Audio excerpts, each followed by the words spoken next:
Bonjour à toi. Alors, est-ce que tu es au courant que le travail de l'aspect mental du sport est en plein essor actuellement chez les sportifs? Et être coach aujourd'hui, développer ses connaissances dans ce domaine, c'est acquérir plus de légitimité. Quelle que soit l'activité dans laquelle tu encadres, le mental est une composante essentielle. Pour imager, le mental va représenter l'huile qui permet à la machine humaine de fonctionner avec fluidité dans la compétition. Imagine une Ferrari qui sort de fabrication. Si tu n'y mets pas d'huile, très rapidement, elle va exploser. Ça a beau être une Ferrari, elle explosera. Eh bien, c'est exactement la même chose. Tu peux avoir un très bon sportif. Si à un moment donné, l'axe du mental n'est pas costaud, n'est pas fort, il va y avoir des chances que ça coince à un moment donné. Et oui, je le dis sans crainte, le mental se travaille. Bien sûr, l'idéal serait d'avoir un préparateur mental à disposition pour les sportifs. Mais tout comme la préparation physique, l'idéal c'est d'avoir un préparateur physique. Or, nous le savons bien, les associations sportives n'ont pas les moyens de s'octroyer les services d'un préparateur physique et en plus d'un préparateur mental maintenant. Donc qu'est-ce qui se passe? Concrètement, c'est le coach qui gère la préparation physique. Ce que je vous propose ici, c'est de découvrir certains aspects du mental afin de pouvoir, vous, coach, personnel encadrant, intégrer également cet axe de travail à l'intérieur de vos contenus de séance. Pour cela, il suffit d'en connaître les rouages, de connaître les rouages du mental, de maîtriser un certain nombre d'outils pour permettre aux sportifs que vous encadrez d'accélérer leur progrès sur cet axe de compétences.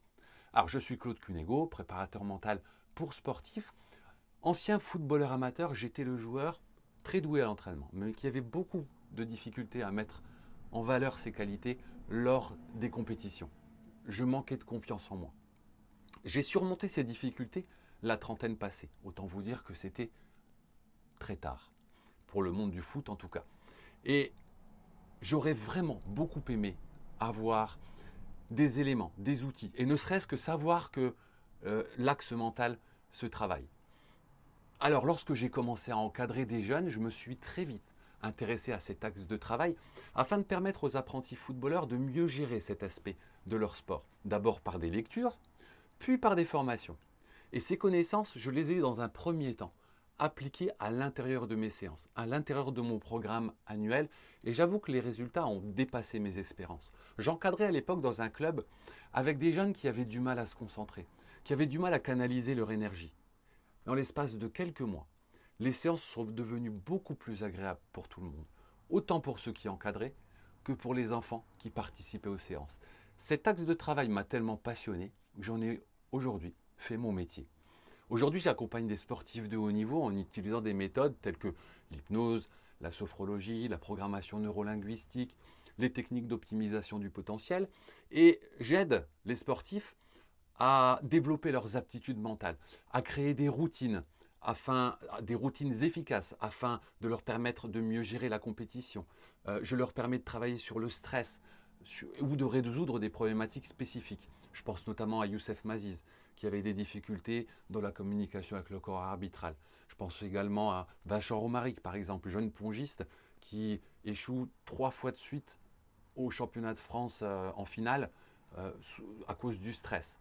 Donc, si je réalise aujourd'hui cette vidéo, c'est que j'ai un projet qui peut intéresser le coach que tu es. Je recherche en fait des éducateurs, des coachs avec un certain état d'esprit. Alors, à qui s'adresse ce message? Il s'adresse aux coachs compétents dans leur encadrement, dans l'encadrement de leur sport. Je m'adresse aux éducateurs capables de se remettre en question. Je m'adresse aux éducateurs qui ont envie d'apprendre à mieux connaître leurs joueurs, mais également aux éducateurs qui ont envie de faire grandir leurs sportifs sur cet aspect mental. Alors, si tu te reconnais dans un de ces différents états d'esprit, j'ai une proposition à te faire. Et je souhaite te la décrire de la manière la plus claire possible. C'est pour cela que je te propose de participer à un webinaire gratuit dans lequel j'expliquerai en détail ce qu'est la préparation mentale et quels sont les axes importants à travailler. Le contenu de ce webinaire va permettre à coup sûr des prises de conscience dans les diverses actions que tu peux mener à l'intérieur de ta structure, à l'intérieur de ton association sportive. Alors, bien évidemment, tu auras du contenu. Maintenant, j'aime la transparence. Alors, en fin de webinaire, j'ai effectivement une proposition à faire, une formation payante sans obligation d'achat. Donc tu peux très bien venir sur ce webinaire, récupérer les informations qui t'intéressent et t'arrêter là. Par contre, si tu veux aller plus loin, si tu veux aller plus vite sur ce domaine et le mettre en place plus rapidement dans tes séances, tu pourras, si tu le souhaites, t'inscrire à cette formation. Si jamais tu t'inscris à la formation, de mon côté, je m'engagerai bien évidemment à mettre toutes mes compétences, toutes mes capacités, ma générosité, ma bienveillance dans tous les contenus que je proposerai.